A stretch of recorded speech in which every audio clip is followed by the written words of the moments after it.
My name is Tim Rayburn. I work for a software consultancy by the name of Improving, and I've been there for 14 years. No, I had no idea I was going to be there 14 years when I started, okay?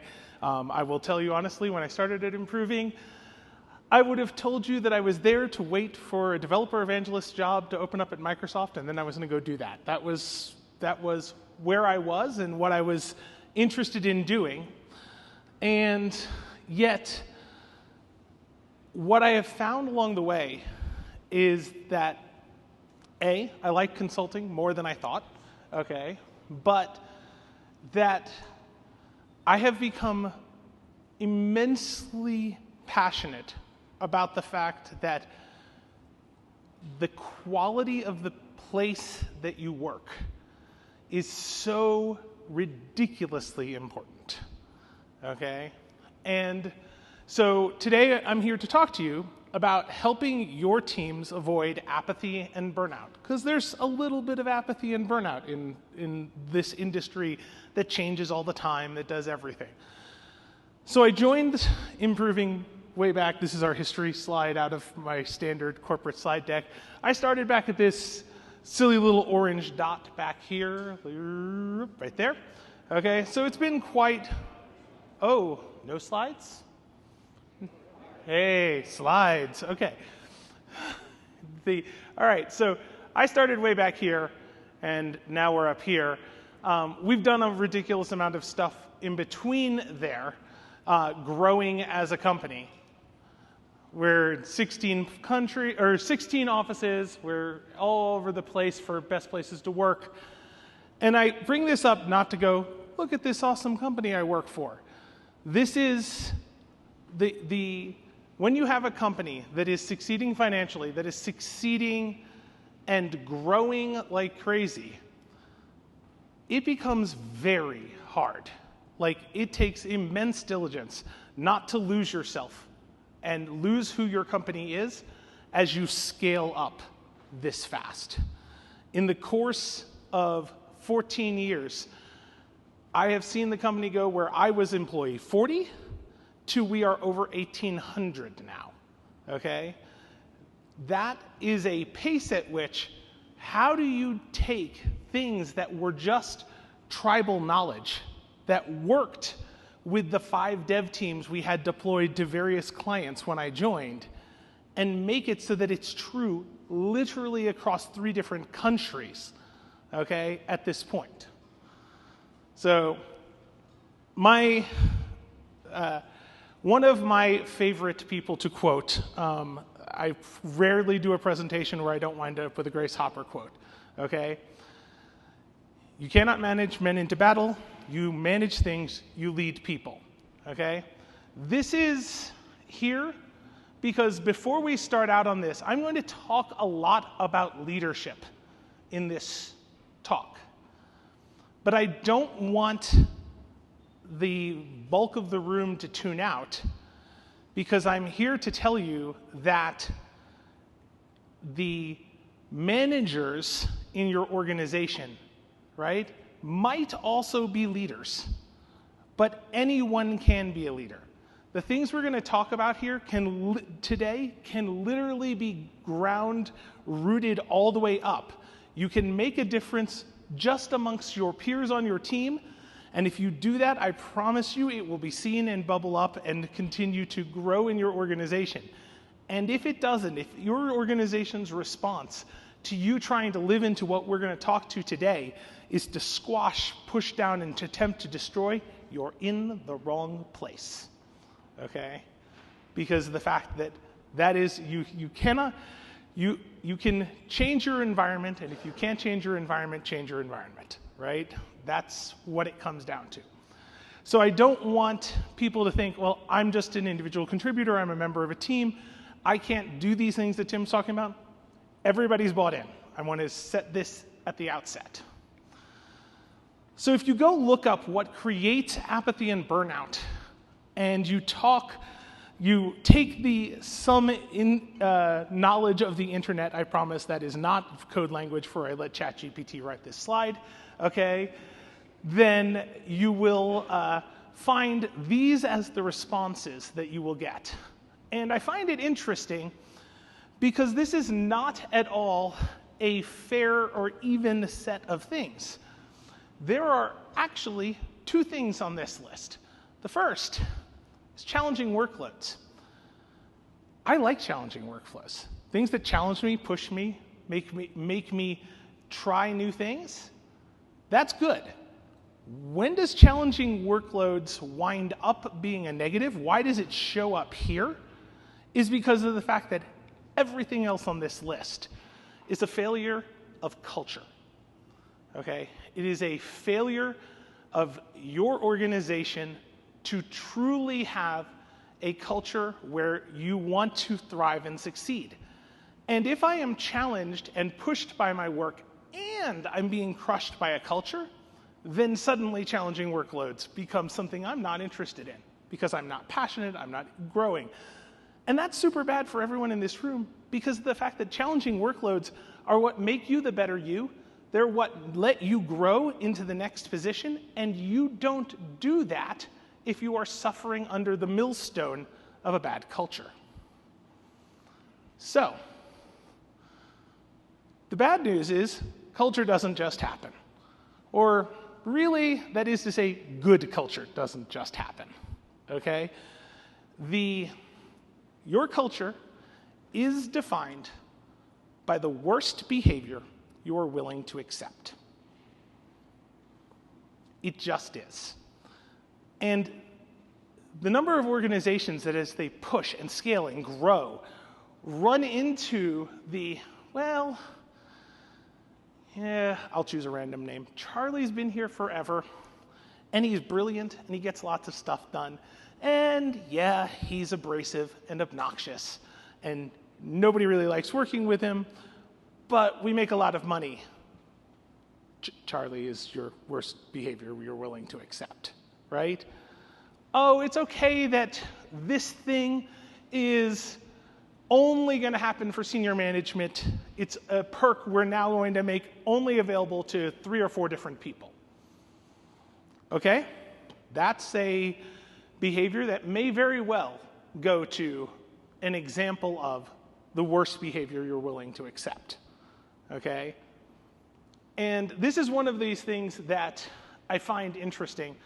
The current generation entering the workforce, whatever time period in time you choose to take, there is always something that the existing workforce has to say about the new arriving class of workers. And the one of the ones that's commonly thrown out today is they can't be happy, which is not true. The current generation is doing us an immense favor. They just won't be quiet about it. If they see something that's bad, they're going to say something. And that's uncomfortable. And if it's really uncomfortable in your organization, it's because you have worse behaviors. You're not willing to stare in the eyes. Okay? And that is not to say that they're always right. There are worse, quote-unquote, worse behaviors that will be brought up even inside my organization where we're like, yeah, but that literally is how we do what we do. That's how it stays fair for everybody. That's how we make money, things like that. You have to be willing to look at this and go, I understand. This is the worst behavior I'm willing to accept. Okay? All right. The other thing you need to know is that 90% of the time you talk to another human being inside your organization, it's about culture. Might not be that high for everybody. I'm a manager. It's that high for me. Literally anything I'm talking to somebody about. Am I talking to them about how their kids are doing in Little League right now? That's about our corporate culture. Then I'm willing to have that conversation, right? Are we talking about how the project is doing? That's about it, right?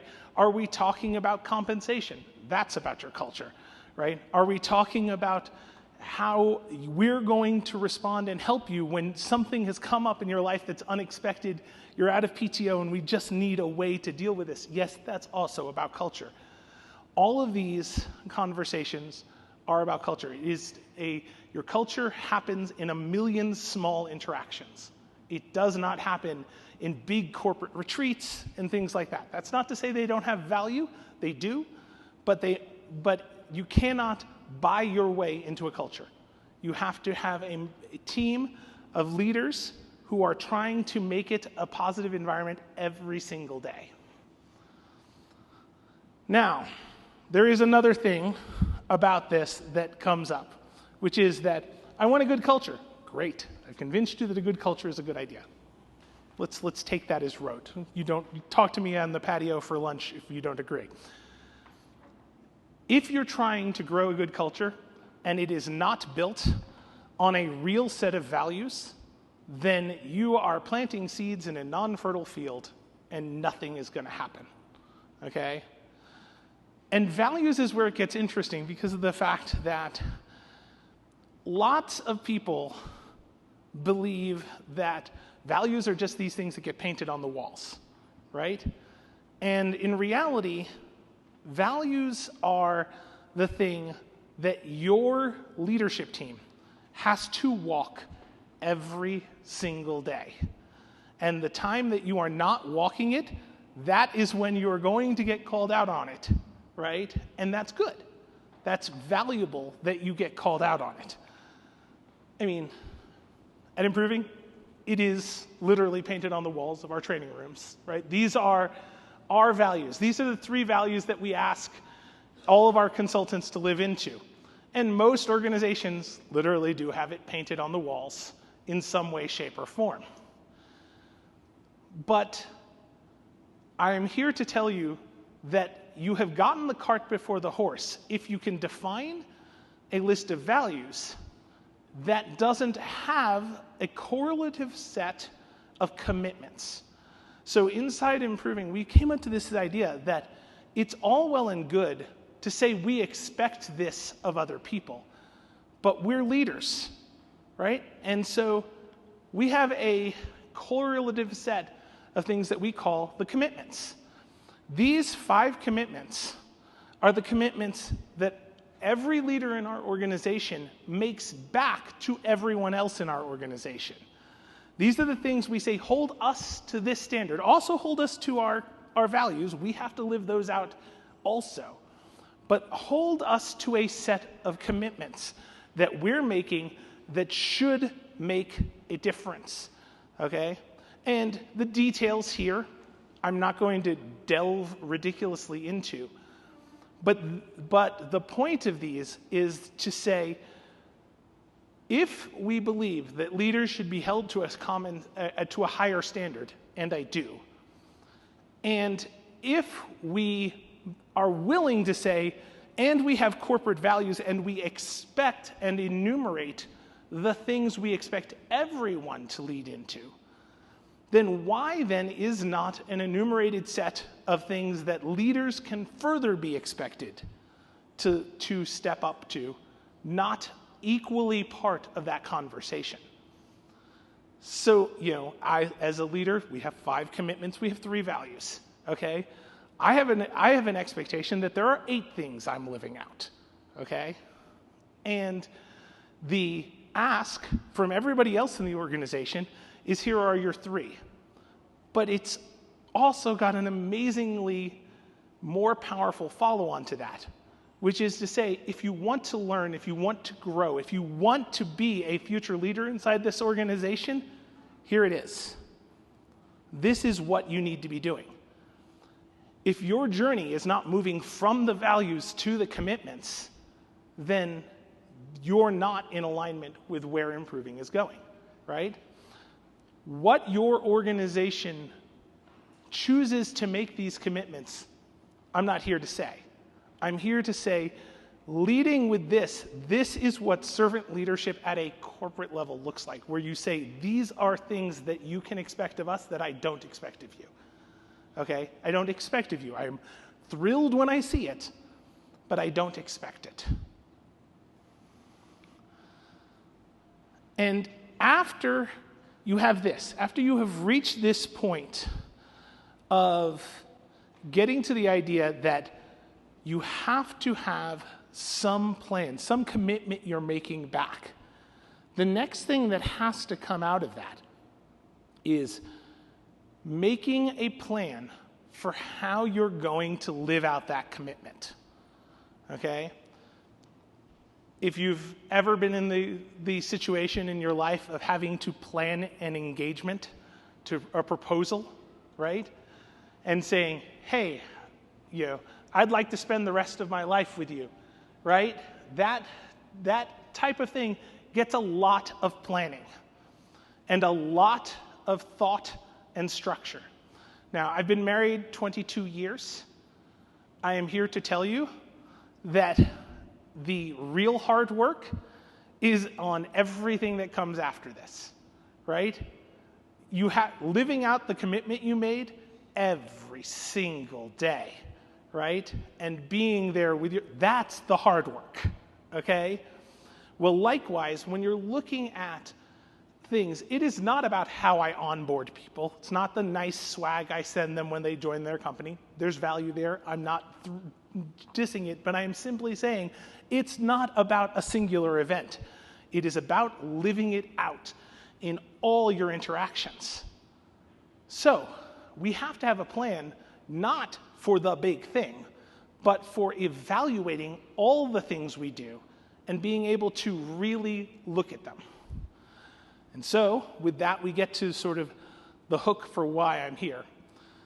I'm here to plug an amazing book. This is the world's best business book that clearly lacked the business line editor, because the business line editor would have said, dude, this is not a 64 pages held together with 2 staples kind of idea.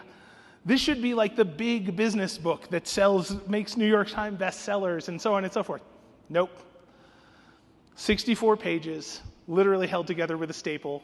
You can find it on Amazon when it's not out of work. And it's this book puts together a concept they call passionate performance. And what passionate performance is there to tell you is that when you're looking at truly engaging people, that there is the side most of us spend time thinking about, which is that we want to engage their minds. We want to get their minds engaged with the work that is in front of us.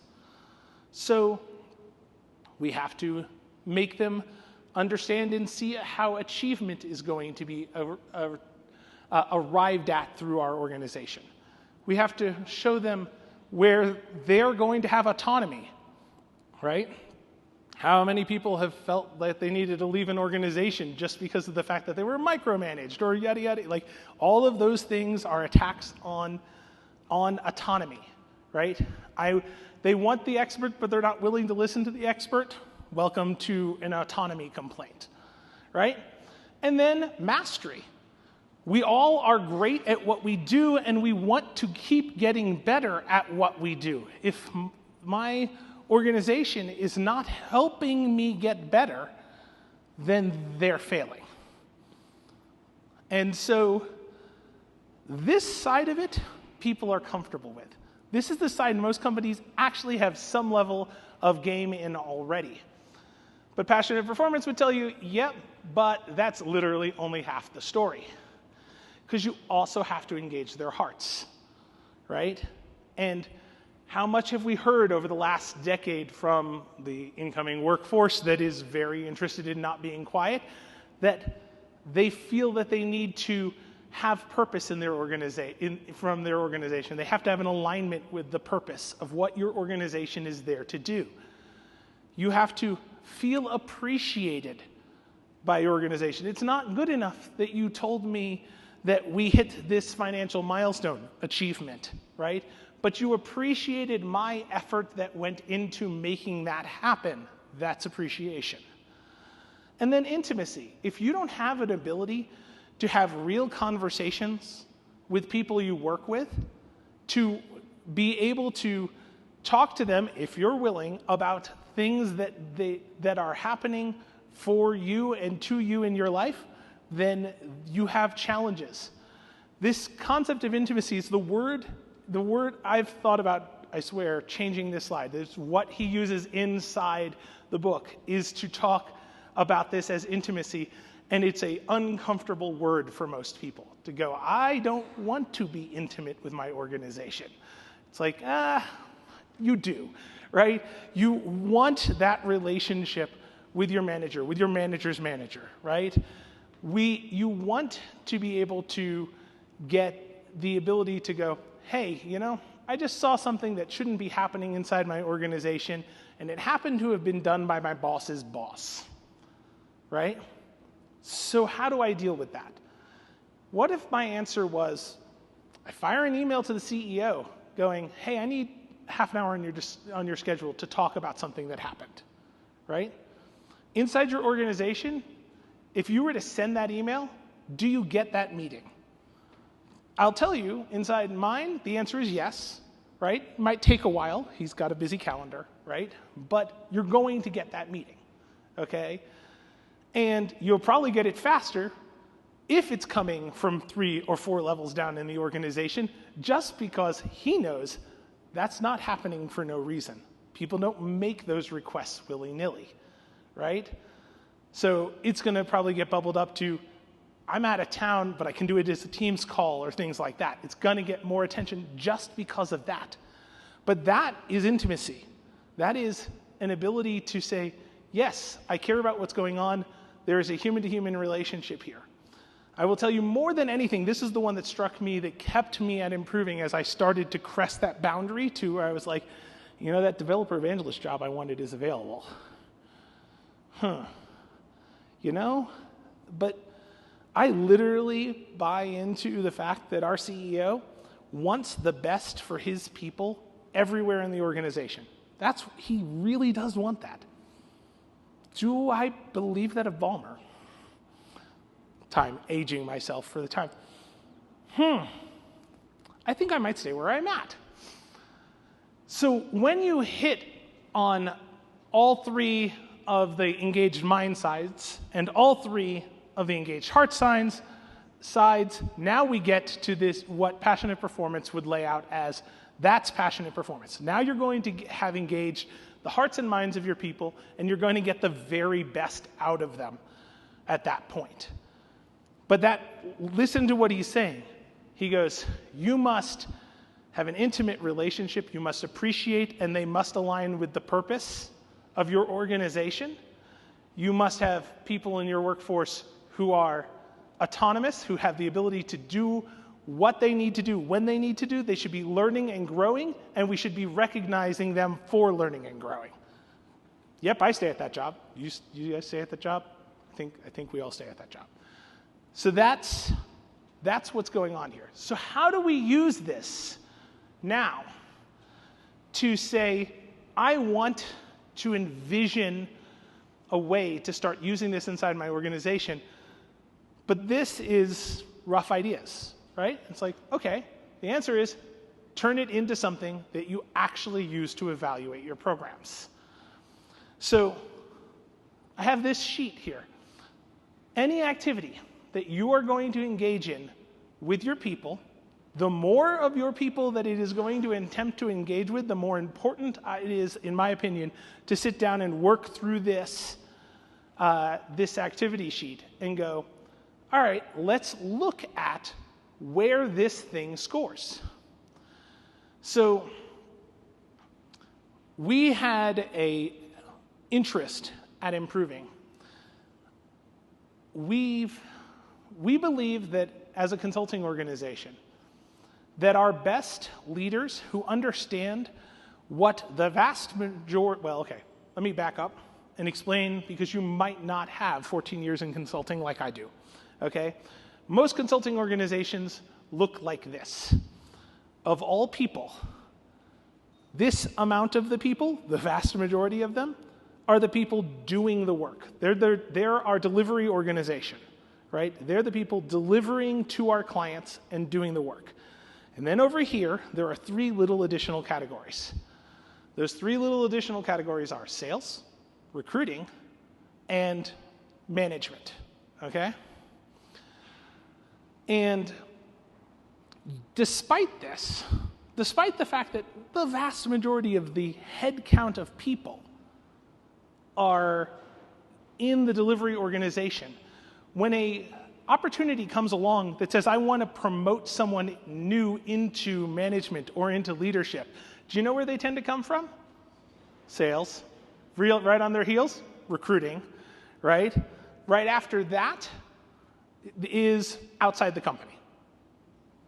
After that is maybe somebody out of the delivery organization, okay? And the why is natural, right? In that most consulting organizations tell themselves, we only keep all of these people employed because of the fact that the sales team is landing new sales. So if we're looking at leadership, we have to be focused on revenue. Leadership is focused on revenue. Revenue generators are sales. So this is how the industry gets where they are. We wanted to flip that on its head. We wanted an organization that was led by its delivery organization, where our leadership and management came out of delivery instead of coming out of sales and recruiting primarily. I want to be clear, there are absolutely places to advance inside of sales and recruiting, inside of improving. This was we wanted the underrepresented majority to be able to have their fair share. Now, if you want that to happen, you have to be willing to actually educate them about what does it take to run a company if you're currently a Devops consultant working for us, right? So we created this program called the IBP, the Integral Business Practices, and it's meant to teach how to run a business to our consultants, and we teach it broadly. And when we started it, it was taught only by our CEO. He was like, I'm going to teach this personally. And to a scale of the organization, that worked. And then we hit all right, now there are 2 presidents who can also teach this, right?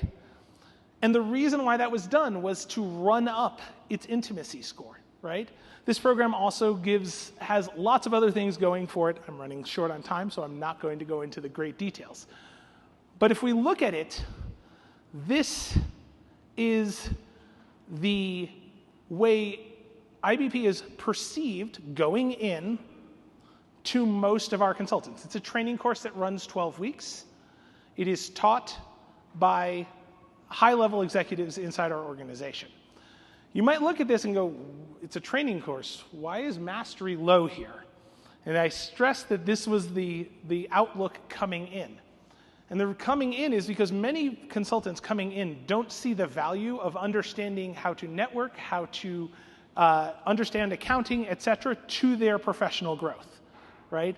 So there is a lower amount of appreciation at the outset from people who have a delivery mindset. This changes on the other side. This high, medium, low score, this is an example of what I want you to do. I want you to be able to take a program that you want to run and go, let me look at this. Is it our movie night? Is it our company retreat? Is it my one-on-ones with my people? Give them scores here, high, medium, and low, and just evaluate, and then sit back and go, I'd love all highs here. How do I fix it? Right? And iterate on your design. Too often we let one thing, the initial thought, become the drive, and then we just go and do, because doing is better. No. We iterate on software, we iterate on systems, let's iterate on our practices with our people, right? So look at it, measure it, evaluate it, figure out, listen to the feedback when you're done, to come back in and see where things need to be. All right, so that one doesn't matter anymore. This one does. This is if you're interested, I have a prize drawing I do every quarter to send stuff out, or if anybody wants a follow-up conversation, this is the place to go do that, or my Twitter handle's on the bottom of every slide. With that said, I'm happy to take questions if there are questions around this.